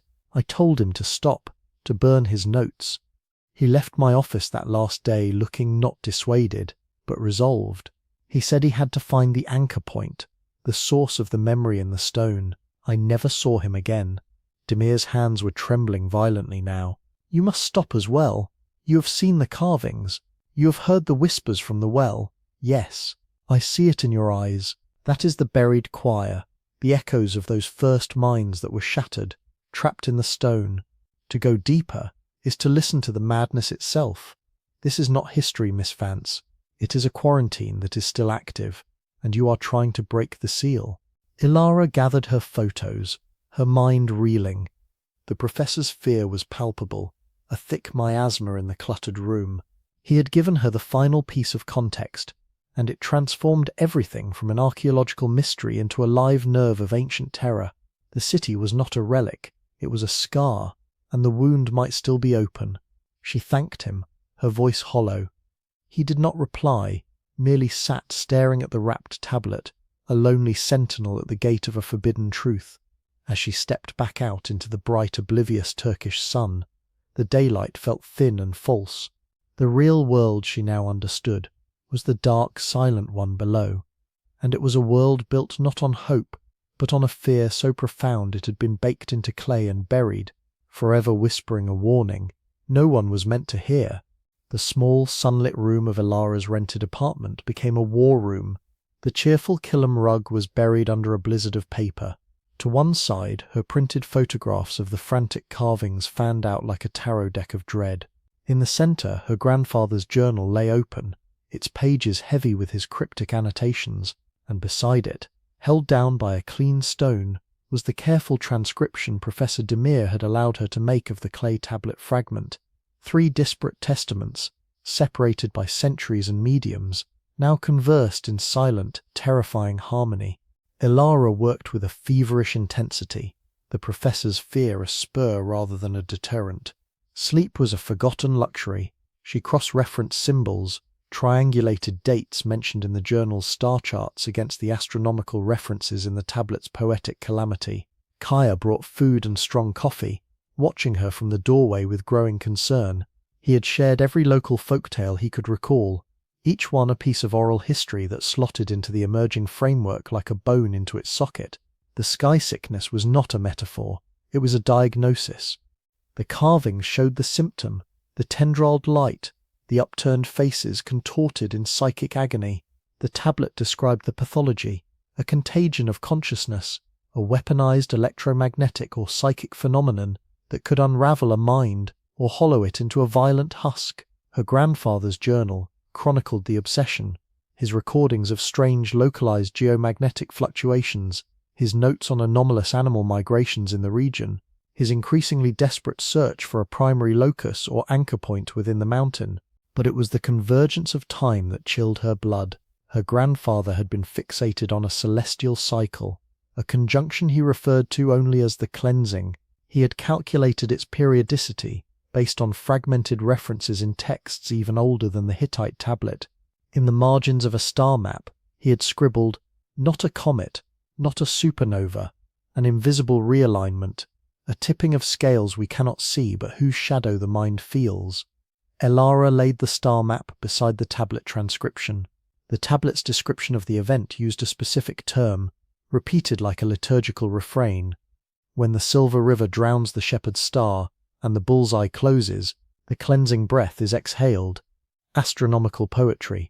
With modern software on her laptop, she plotted the described alignment, the Milky Way, Silver River, obscuring a certain bright star, shepherd's star, during a specific lunar phase, bullseye closes. She ran the calculation backward. The result made her hands go numb. The alignment occurred roughly every 2,160 years, the last observable instance, within the margin of error for such ancient observations, coincided almost exactly with the estimated peak construction period of Derinkuyu's deepest, most secret levels. The ancestors hadn't just survived a random catastrophe, they had predicted its return. The city was not a reaction, it was a preparation, a bunker built in the aftermath of one psychic storm, designed to weather the next. She cross-checked the carvings. In several panels amidst the chaos were clear depictions of specific constellations in the described alignment. They were not decorative, they were a calendar, a countdown etched in stone by people who knew the horror would come again. Her grandfather had believed the next cycle was imminent.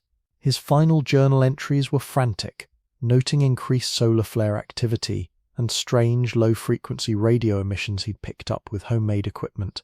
He wrote of a pressure building in the silent places, and of dreams where the whispers from the well coalesced into a single terrible eye-opening. Elara pushed back from the table, the room swimming, the pieces locked together with the finality of a tomb door sealing. The cleansing was a cyclical, invisible cosmological event, a periodic surge of cosmic energy, or a shift in planetary magnetospheres, that for reasons buried in the fabric of consciousness itself, acted as a catalyst for the psychic phenomenon. It turned the sky into a weapon that targeted the mind. Derinkuyu, with its stone barriers and Faraday cage-like layers of rock, was a shelter not from physical projectiles, but from this invasive, madness-inducing signal. The deepest tunnels, and the well that plunged beyond them, were the epicenter. They were either the point of greatest vulnerability, or, as a darker thought suggested, the locus where something attracted by the disturbance was imprisoned. Kaya entered quietly. Seeing her pallor, he looked at the charts, the connected timelines. He did not need it explained. The dread on his face mirrored her own. They knew it would come back, he said, his voice flat. Yes, Elara whispered, and my grandfather thought it was starting again. The whispers, the magnetic anomalies, they're the precursors, the pressure building before the storm. She met his gaze. The academic quest was over. She was no longer a historian uncovering the past. She was a canary in a coal mine that had been sealed for millennia, and the air was growing thin with the poison of an ancient returning truth. The patterns in the dark were not just a record, they were a prophecy, and they pointed unerringly downward, to the source of the whispers and the heart of the fear that had built a city inside a mountain. The dread unearthed in Professor Demir's cluttered office did not dissipate in the open air. It coiled around Elara's thoughts, a constant cold companion. For Kaya, however, the theoretical horror became a visceral haunting. The change in him was gradual, but unmistakable. The grounded, patient guide who had navigated the dark with pragmatic caution was receding, replaced by a man fraying at the edges. He began to startle at minor sounds, his eyes often distant, clouded by a private shadow. He stopped speaking of the underground city's wonders and fell into long, heavy silences. The nightmare started after their visit to the well. He confessed to Elara one morning over bitter coffee, his hands wrapped tightly around the cup as if for warmth. He dreamt not of the carved tendrils or the silent chamber, but of the well itself. In the dream, he stood at its lip, the whispers rising not as a chorus, but as a single coherent voice, his own, calling up from the blackness, pleading for him to join it. He would wake gasping, the echo of his own name in his ears, the sheets damp with cold sweat. The local legends were no longer stories, they were memories etched into his blood, and the well was summoning its guardian's descendant. Their first argument erupted 2 days later. Elara, driven by the terrifying synthesis of the tablet, the carvings and her grandfather's notes, proposed a return to the circular chamber.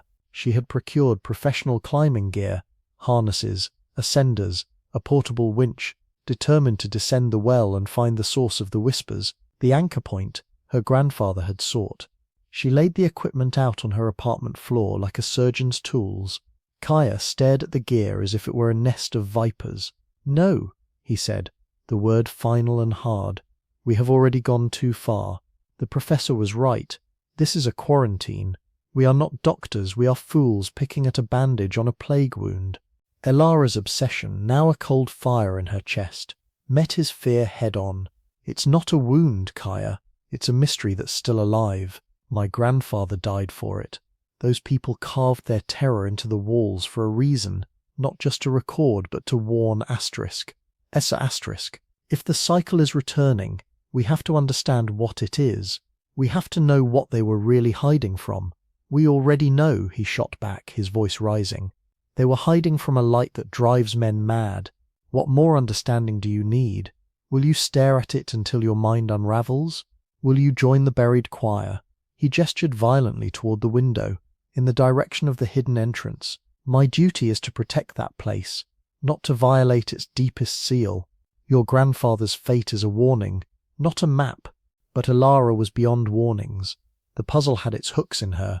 To turn away now would be to abandon not just her grandfather, but the truth itself. The argument spiraled, fueled by sleeplessness and shared dread, until it ended in a brittle silence. Kaya left, his face a mask of anger and profound disappointment. He did not return the next day. Alone, Elara's resolve hardened into a solitary mission. If he would not guide her, she would go alone. She packed the gear, extra batteries, and a high-powered lamp. As dusk fell, she approached the familiar entrance, a ghost in the twilight. To her surprise, Kaya was there, waiting in the shadows. He looked exhausted, his eyes hollow. "I cannot let you go alone," he said, his voice drained of all emotion. "It would be a death sentence, and it would betray my family's trust. But I will not follow you down that hole. I will anchor you, that is all." It was a bitter compromise, but she accepted. In the profound silence of the sleeping city, they retraced their path through the narrow carved passage, past the silent chamber with its lonely dais, to the lip of the well. The whispers were there, a soft, constant static rising from the void. Kaya refused to look down. He worked with mechanical efficiency, securing the winch to a massive stone lintel, testing the ropes with a strength born of tension. He helped Elara into her harness, his hand steady, but his gaze averted. The air between them was thick with unspoken fear and betrayal. With a final check of her gear, Elara approached the edge. The blackness yawned, breathing its cold, whispering breath up at her. She glanced at Kaya. He gave a tight, grim nod, his hand on the winch brake. No words of luck were exchanged. There were none to give. She stepped off into nothing. The descent was a journey into the earth's gut. The winch whirred softly, lowering her into a cylinder of perfect darkness. Her headlamp beam carved a small, swaying circle of visibility on the sheer rock wall, which was smooth and featureless, worn by no tool but time and dripping water. The temperature plummeted. The whispers grew more distinct, no longer a chorus but a cacophony of fragmented sounds, a sob here, a muttered phrase there, the rustle of movement. They seemed to press against her from all sides, a psychic pressure that made her skull feel tight. After an interminable time, her light finally touched something other than smooth wall. The shaft opened abruptly into a vast natural cavern. She signaled to Kaya to stop, hanging in the void just below the ceiling of this new space. Swinging gently, she played her light around. The sight stole her breath. The dust of Cappadocia tasted of forgotten time. Elara Vance stood at the edge of Derinkuyu, the afternoon sun bleaching the rocky landscape into a monochrome of beige and bone. It was a silence that felt less like peace and more like a held breath. Her own life, a series of sterile academic corridors and politely ignored theories, felt equally desiccated. She had come here chasing a ghost, one sketched in the cracked leather and frantic script of her grandfather's journal. His final, unsent letter had contained only a set of coordinates and a single underlined phrase: "The sky remembers what the earth is made to forget." The journal itself was a tapestry of geological surveys and escalating paranoia, culminating in his abrupt disappearance from this very region 40 years prior. The official report cited a heart attack, a body repatriated. The journal suggested otherwise. It spoke of a hidden pulse beneath the stone, of doors that were not doors, and a watchfulness that predated empires. Disillusioned by the rigid historiography of her institution, which had dismissed her grandfather's work as the ramblings of a man succumbing to heat and isolation, Elara had used her last professional grant to follow the trail he had left. It was less a research trip and more an exhumation. Her guide found her first. Kaya was a man carved from the same tough rock as the dwellings, his face a map of sun lines and patient observation. He introduced himself not as a tour operator, but as a caretaker. His family, he explained, had been Bekye, guardians of the underground city for generations, a role that had dwindled to mere storytelling for tourists, but which still carried a weight in his posture. He studied her with dark, assessing eyes that seemed to look past her professional attire to the anxious historian beneath. He had received her request for a private, in-depth tour with a solemnity that felt out of place. When she mentioned her grandfather's name, a flicker of recognition, or perhaps caution, passed over his features. He simply nodded and said the light was right for a first descent. The entrance was a humble aperture in the earth, a stone mouth swallowing the day. The transition was immediate and absolute. The baking heat of the Turkish plateau vanished, replaced by a dank, constant chill that seeped through her linen shirt. The modern world dissolved with the sunlight. They moved through a stone throat, Kaya's flashlight beam painting fleeting glimpses of an impossible architecture. Passages branched like capillaries, ventilation shafts, engineering marvels dropped away into profound blackness. They passed vast communal rooms, stables with tethering rings worn smooth by ancient ropes, churches with crude crosses etched into niches, and endless granaries. The scale was staggering, a subterranean metropolis designed to shelter thousands. Kaya pointed out features with a quiet reverence, his voice a low murmur absorbed by the porous rock. He showed her the massive circular stone doors, each a single slab of rock that could be rolled shut from the inside to seal individual levels. He explained the intricate water wells and air shafts that made life sustainable. It was a masterpiece of defensive survival. Yet, with each step deeper, Elara felt the academic thrill being slowly suffocated by a creeping visceral unease. The official narrative was of people hiding from invaders, but the geometry of the place felt wrong for that. The passages didn't just deter, they funneled. The doors didn't just barricade, they imprisoned from within. It was in the third level, in a silent chapel far from the well-trodden tourist paths, that the feeling crystallized. Kaya had paused to check a modern support beam. Alone for a moment, Elara ran her fingers over a wall. The stone was cold and strangely resonant, as if holding a vibration from an unimaginably deep source. She turned, and the beam of her headlamp swept across the empty chamber. In that instant, she felt it, a pressure against her skin, a silent, focused attention. It was not the gaze of ghosts or spirits, but something far older and more geological. It was the watchfulness of the stone itself, as if the mountain had been hollowed out, not just as a refuge, but as a lens, and she had just stepped into its focal point. The air grew heavier, tasting of millennia of trapped breath and cold, dry earth. Kaya returned, his light breaking the spell, but the impression remained, etched into her nerves. The city was not a relic. It was a living, breathing secret, and its silent gaze followed them all the way back to the surface. The main arteries of Derinkuyu pulsed with the murmurs of guided tours the following morning. Elara moved through them like a sleepwalker, the curated history from cheerful guides washing over her without absorption. Her mind remained in that silent chapel, trapped in the echo of that profound and unsettling watchfulness. Kaya found her near a deep ventilation shaft, her gaze fixed on the darkness below as tourists tossed coins for luck.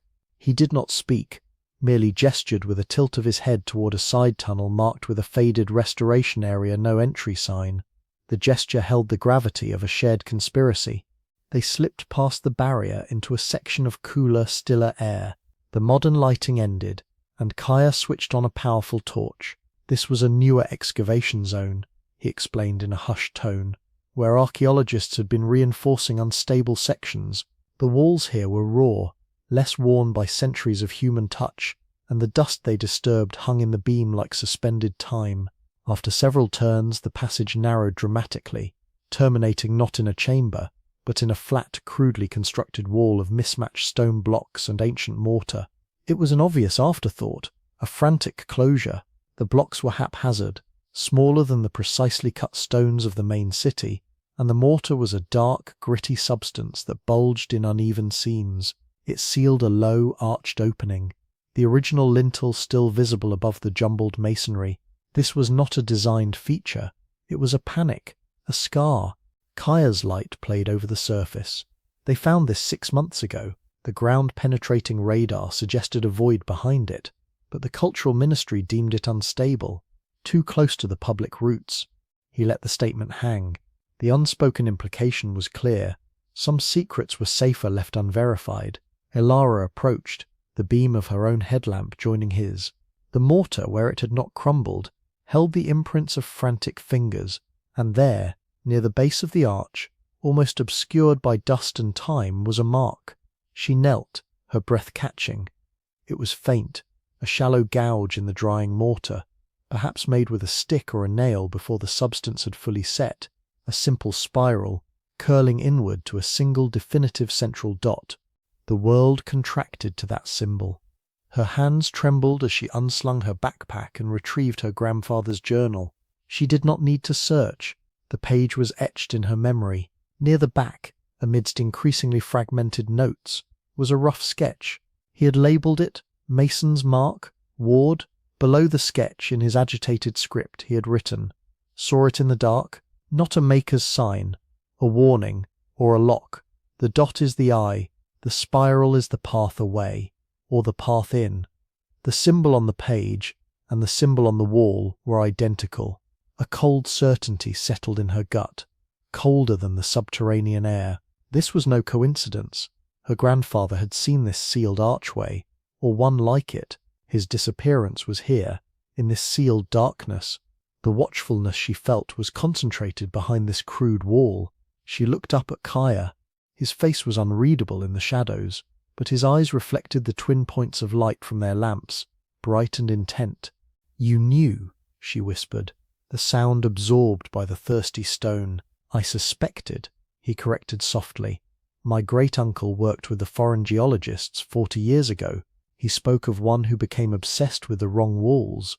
He said the man stopped sleeping, that he listened to the stones. His name was Elara Vance." The silence that followed was immense. The distant echoes of tourists were galaxies away.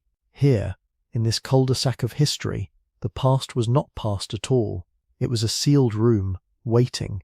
"We have to see what's behind it," Elara said, the words leaving her lips with a force of their own. Kaya studied her, then the wall. His conflict plain. This was his heritage, a place he was sworn to protect from both damage and discovery. But the legacy of his own family was intertwined with the mystery. He gave a slow, single nod. "Not now. The last public tour finishes at 6. The security guard makes his rounds at 7. We have 1 hour in between. The tools are here, hidden. We move quickly, and we seal it back after. No traces." The plan was reckless, a violation of a dozen protocols. But the spiral on the wall seemed to pulse in her vision, a silent siren call.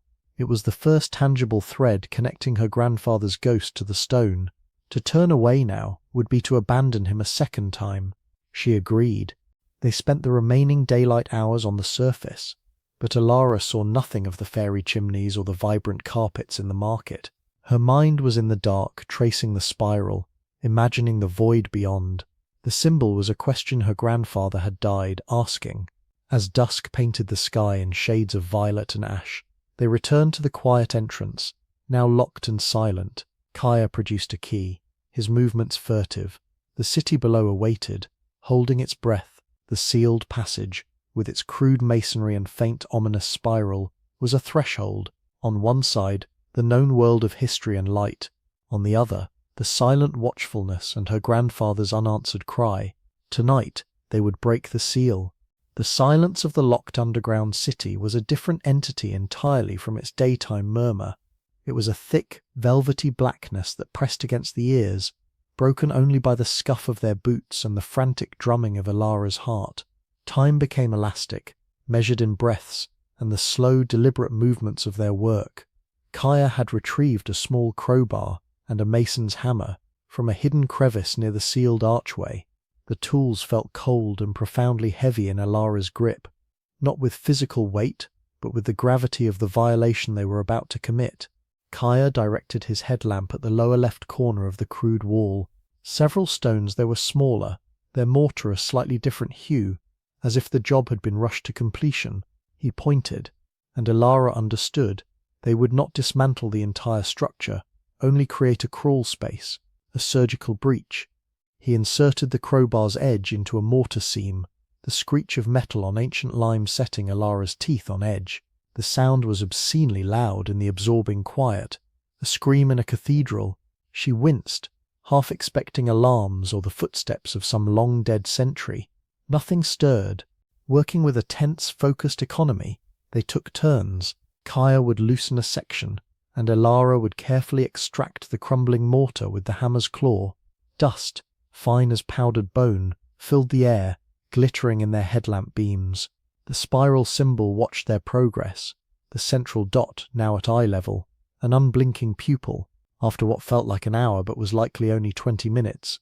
The first stone shifted. Kaya braced his shoulder against it and pushed inward with a steady, grinding pressure.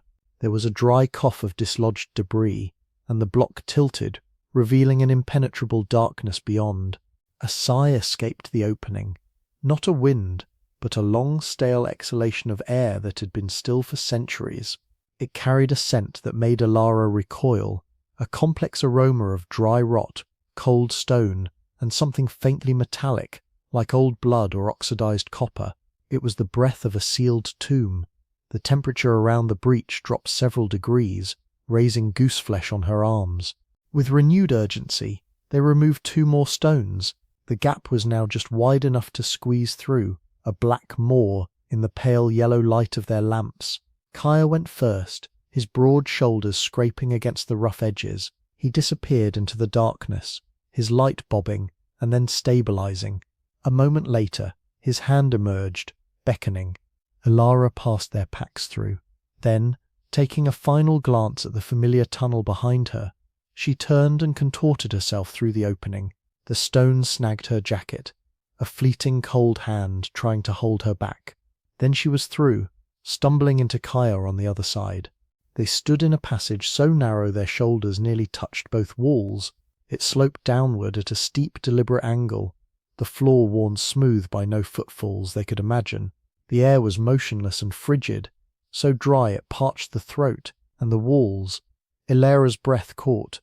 Every available surface, from just above the floor to as high as she could reach, was covered in carvings.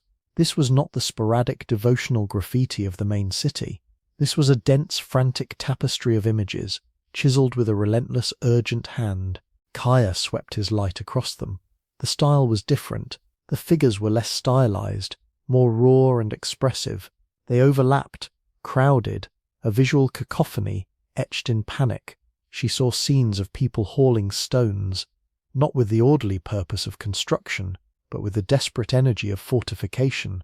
Faces were upturned, their carved eyes wide with a terror so skillfully rendered it transcended the medium. They were not looking at invaders on the same plane. They were looking up, toward the ceiling, toward the sky.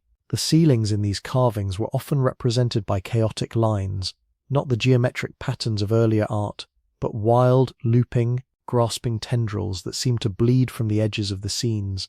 Elara's historian's mind, usually a calm cataloguer, was overwhelmed. This was a primary source of unimaginable value, a narrative completely absent from the official records. She fumbled for her camera, her fingers numb with cold and excitement.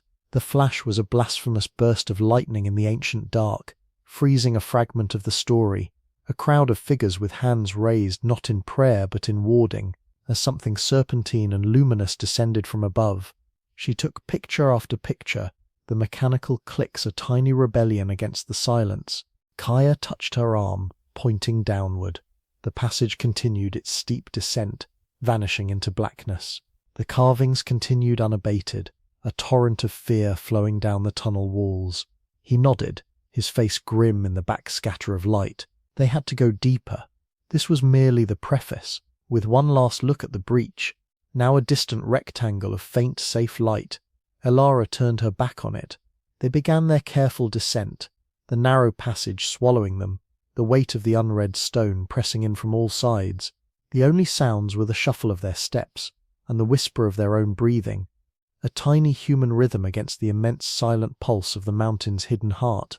Elara's camera became a shield, a ritual of documentation that held the rising tide of dread at bay. Each flash illuminated another fragment of the frantic story told in stone. The carvings were not a chronicle of kings or conquests, but a raw collective memory of panic. One panel showed families herding livestock down ramps, the animals' lines chaotic, their handlers' bodies angled in a terrified rush. Another depicted figures passing stones along a human chain, their faces contorted with strain, but their eyes, even in the stylized etchings, were uniformly cast upward. The ceiling above them in the depiction was a tangle of harsh, incised marks. Then her light found the central panel. It dominated a flat section of wall, where the passage widened slightly. Here, the artist or chronicler had devoted immense care. The sky was rendered as a series of concentric arcs, representing the heavens, but they were violated. From the top of the panel, descending like roots or veins, were long, sinuous forms. They were carved with deep, flowing grooves, suggesting not solid matter, but something luminous and alive. Tendrils of light, they writhed through the celestial arcs, reaching down toward the tiny, prostrate forms of people on the ground. Some of the figures were depicted with hands pressed to their heads. Others lay still. A few, shown in outline only, seemed to be transforming, their shapes blurring into something jagged and wrong. Elara's academic curiosity, a flame she had nurtured through years of dry texts, guttered against a cold wind of primal recognition. This was not mythologized sun worship or stylized comets. This was a record of trauma. The sky sickness from Kaya's local legends was not a metaphor. It was a witnessed event. Her grandfather's phrase echoed, "The sky remembers." Asterisk. She photographed the panel from multiple angles, the flash bouncing off the polished grooves of the tendrils, making them seem to writhe anew in the sudden illumination. Kaya stood beside her, utterly still. He was not analyzing, he was remembering. The stories told by his great-uncle, tales dismissed as folklore meant to scare children from the deep tunnels, were here given form in stone. His face was pale, his usual grounded solidity seeming to waver. He traced a finger over a carved figure looking up, its mouth a round chisel hole of a scream. "They saw it," he murmured, the words absorbed by the hungry silence. They all saw it. Elara's hands began to tremble, a fine vibration that had nothing to do with the chill. The urge to document warred with an instinctive animal need to flee this gallery of ancient horror. Every carved, upturned face seemed to accuse them of intrusion. The silence was no longer mere absence of sound. It was a presence, the quiet of a grave that held not bodies, but a scream frozen in rock. She forced herself to continue, moving her light to the subsequent panels. The narrative shifted from observation to defense. Scenes showed the massive circular doors being rolled shut, not against human armies, but against the open shafts to the surface. People were depicted building interior walls, sealing chambers, creating this very labyrinth as a barrier against what was above. The passage ended at a crude, downward-leading staircase, each step uneven and worn concave in the center. The carvings continued along the stairwell, but here they simplified into repeated motifs. The spiral with a dot, etched over and over like a protective chant, and a simple, stark eye closed. Elara paused, her boot on the first step. The air flowing from below was even colder, carrying a faint mineral dampness. The weight of the mountain above felt immense, a crushing pressure. They were descending far beyond the charted levels of the city, into a stratum of history that had been deliberately buried. She looked back at Kaya. His jaw was set, but doubt clouded his eyes. This was his heritage, and it was a nightmare given form. He gave a tight nod, a silent agreement to continue. Elara turned back to the stairs, her camera hanging heavy around her neck. The scholarly elation was gone, fully replaced now by a deep, resonating fear. She was not just uncovering history, she was unsealing a tomb of memory, and the things interred within were not bones, but images of a terror so profound it had driven an entire civilization underground. With each step downward, the silent, watchful pressure of the stone grew, as if the mountain itself was aware of their progress, and of the dread they now carried, mirroring the fear etched into the walls around them. The staircase ended, not in another tunnel, but in a perfect circular chamber. The transition was so abrupt it felt like stepping into a bubble of pure, distilled stillness. The frantic energy of the carved passage evaporated. Here, the silence was not an absence but a substance, thick, velvety and absolute. It swallowed the sound of their boots on the smooth floor, absorbed the rustle of their clothing, and seemed to drink even the rhythm of their breathing, leaving only the frantic pulse in Elara's ears. The air was dead, motionless, and so cold it burned the lungs. The chamber was perhaps 20 feet across, its domed ceiling a flawless hemisphere of worked stone. No carvings defaced these walls. They were smooth, almost polished, reflecting the beams of their headlamps in dull, thirsty smears. In the very centre of the space, upon a low circular dais of the same dark rock, sat two objects. Elara approached, her movements feeling clumsy and loud in the consuming quiet. The first object was a ceramic oil lamp, unadorned and simple, its surface coated in a dull blackened patina of ancient soot. Next to it, arranged with meticulous care on a small square of woven reed that had somehow resisted total decay, was a set of animal bones. They were small, likely from a bird or a rodent, cleaned and polished. They were not scattered but placed in a deliberate geometric pattern, a divination set, a tool for seeking answers from forces beyond the visible. Kaya hung back near the entrance, his light fixed on the arrangement. He made no move to approach, his posture that of a man standing at the edge of a sacred or accursed precinct. Elara felt the scholarly imperative rise, a last vestige of her old self. This was an artifact in situ, a ritual tableau frozen in time.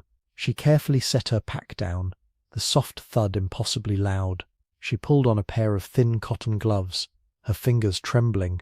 The lamp drew her. It was the only item in the room that spoke of human use, of a living hand. She reached out, not to pick it up, but to gently lay her gloved fingertips upon its cold clay shoulder. The contact was a trigger, a flash, not of light, but of sensory memory, exploded behind her eyes. It was overwhelming, synesthetic. The scent of burning time, sharp and herbal, flooded her sinuses. Underneath it, the oily smell of animal fat fueling a flame, and sound, a chorus of whispers, not in her ears but in the very fabric of her mind. Dozens of voices murmuring in a language both guttural and sing-song, layered in a desperate overlapping prayer. She felt the warmth of a small flame on her face, saw in her mind's eye not the dark chamber, but a circle of anxious faces lit from below by this very lamp, their eyes reflecting the tiny fire as their lips moved in unison. Then, a sharper image, a hand, weathered and strong, shaking as it cast the small bones upon the reed mat. The bones landed, their patterns studied by a collective, held breath. A collective groan of despair followed, the whispers rising to a keen of dread before being forcibly hushed. Elara snatched her hand back as if scalded. The sensations vanished, leaving her gasping in the sudden sterile silence. The chamber was frigid again, empty, but the ghost of time hung in the air, or perhaps in her memory. She stared at the lamp, then at the bones. This was not merely a room, It was a snapshot of a moment of crisis. The divination had been performed here. The answer it provided had been one of profound fear. "What is it?" Kaya's voice, when it came, was a strained whisper, frayed by the silence.